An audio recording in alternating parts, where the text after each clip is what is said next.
ఏమీ కాదు అనే విషయాన్ని ప్రజలు తెలుసుకోవాలని మనం చేస్తున్నాం. చిత్రం ఏంటంటే శ్రీదేవితో వెళ్తే వెళ్ళాడు. ఎందుకంటే ఆమె పార్టీలో మా పార్టీలో గెలిచిన ఆయనకి ఓటేసింది, క్యాష్ కొట్టి తీసుకుంది. ఇప్పుడు ఆయన అమ్మటే తెలుగుదేశం ఊరేగింపులో తిరుగుతుంది అనుకో, అది వేరే విషయం. ఈయన వెళ్ళాడు. ఎవరైనా పవన్ కళ్యాణ్ పొత్తులు వాళ్ళందరూ రావాల్సిన అవసరం లేదు, ఎవరి పార్టీ వాళ్ళు వెళ్ళొచ్చు. కానీ ఈయన వెళ్ళిపోయాడు ఆయన అమ్మట. నాకు అర్థం కాల. బహుశా గుర్తింపు లేని రాజకీయ పార్టీ కదా ఏది పవన్ కళ్యాణ్ గారి జనసేనకు, దానికి గుర్తింపు లేదు, దానికి ఇంటర్వ్యూ దొరకదు. అందువల్ల చంద్రబాబు నాయుడు గారు చెంచగా వెళ్ళాడు.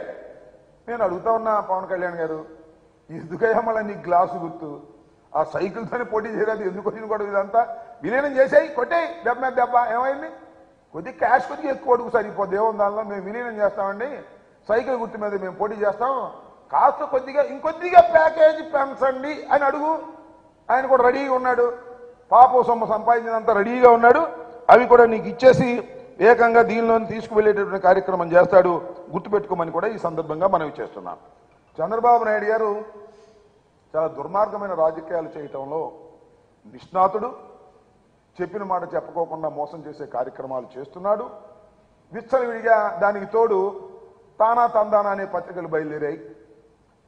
అవి చూస్తే ఒకవేళ నిజంగా ఎప్పుడన్నా నేను కొన్ని పత్రికలు చదువుతుంటా పైన హెడ్డింగ్లు, ఎవరు చూడమన్నా చూస్తే ఎట్లా ఉంటుందంటే చంద్రబాబు నాయుడు వచ్చేసి అధికారంలో కూర్చున్నట్టే ఉంటుంది. ఆ ఈనాడు ఒకటి ఆంధ్రజ్యోతి ఒకటి రాస్తుంటే అయిపోయింది వైఎస్ఆర్ కాంగ్రెస్ పార్టీ పని, తెలుగుదేశం అధికారంలోకి వచ్చేసింది అనేటువంటి పిచ్చిరాతలు రాస్తున్నారు, అభూత కల్పనలు రాస్తున్నారు. జగన్మోహన్ రెడ్డి గారి మీద రాస్తున్నారు. జగన్మోహన్ రెడ్డి గారు అంటే జైలుకి వెళ్ళిపోతాడంట, ఎన్నో వాయిదాలు లెక్కేశారు, ఆ వాయిదాలకు హాజరు కాలేదంట అని రాస్తారు. అది రాత్రి రాశారు. ఒకవేళ అది ఊహించుకుని రామోజీ రాస్తున్నాడు. షర్మిల గారు వస్తేనంట జగన్మోహన్ రెడ్డి గారు ఏదో అన్నా అంట, రాధాకృష్ణ రాస్తున్నాడు, బల్ల కింద ఉన్నాడో బాతుల్లో ఉన్నాడు, నాకు అర్థం కాల. ఎందుకంటే ఈ పిచ్చి మీకు, మీరు ఎన్ని చేసినా ఎన్ని దుష్టాగ పన్నాగాలు చేసినా తిరిగి మళ్ళా ఈ రాష్ట్రంలో వైఎస్ జగన్మోహన్ రెడ్డి ముఖ్యమంత్రి. దొంగ ఓట్లతో మాకు పని లేదు, మాకల్లా ప్రజాస్వామ్య పద్ధతుల్లో ప్రజలకు మేలు చేశాం, ఇచ్చిన ప్రతి వాగ్దానాన్ని నిలబెట్టుకున్నాం, ప్రజల గుండెల్లో చిరస్మరణీయమైన ముద్ర వేసుకునే క్రమంలో జగన్మోహన్ రెడ్డి పరిపాలన చేశాడు. ఈ నెల నుంచి 3,000 రూపాయల పెన్షన్ ఇస్తున్నాం, ఇచ్చిన మాట నిలబెట్టుకున్నాం. అందువల్ల మేము మళ్ళా తిరిగి అధికారంలోకి రాబోతున్నాం. ఇది ఎవరిని అడిగినా చెప్తారు, ఏ సర్వేని అడిగినా చెప్తారు. ఇవాళ మీరు ఎలక్షన్ కమిషన్ వచ్చింది కదా అని చెప్పేసి పుత్రుడు దత్త తండ్రి ఇద్దరు వెళ్ళి అక్కడ ఏదో రిప్రజెంట్ చేసి అసలు విషయాలు వదిలేసి ఏ కొసరు విషయాలు మాట్లాడి మమ్మల్ని బదనాం చేయాలనే ప్రయత్నం చేస్తున్నారు. ఇది దుర్మార్గమైనటువంటి ప్రయత్నం. పొత్తులు పెట్టుకుంటే పెట్టుకున్నారు, కలిసి తిరిగితే తిరిగారు, మాకేం అభ్యంతరం లేదు.